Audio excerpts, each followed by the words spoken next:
In the book of Numbers, we find the Israelites wandering in the wilderness. For 40 years, they had their eyes locked on the promised land, yet their every day was filled with disappointment, with confusion, with uncertainty, and the constant questioning of the goodness of God.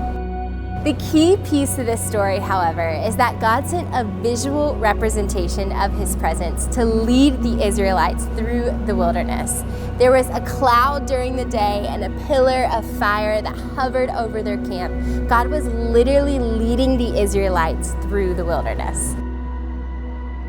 Numbers 9:17 says, "Whenever the cloud lifted from above the tent, the Israelites set out.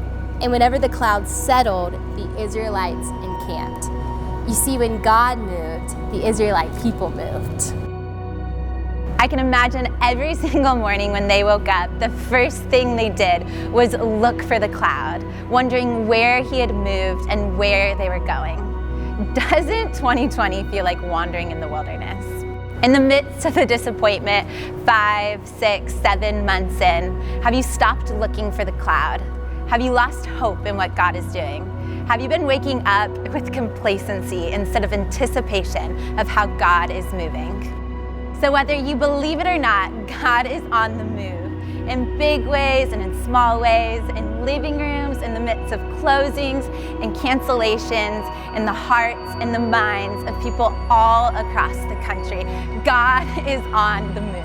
For the next 6 weeks, we are so excited to invite you to be a part of our next For the Girls study called Move of God. We're going to give you tangible ways to actively step into and participate in how God is moving all around you. Together, we're going to let the Holy Spirit lead as we step into things like prayer and fasting, wholeheartedness, and unity. We're going to clear out the junk, challenge our faith, and wake up every morning looking to the cloud for our next move.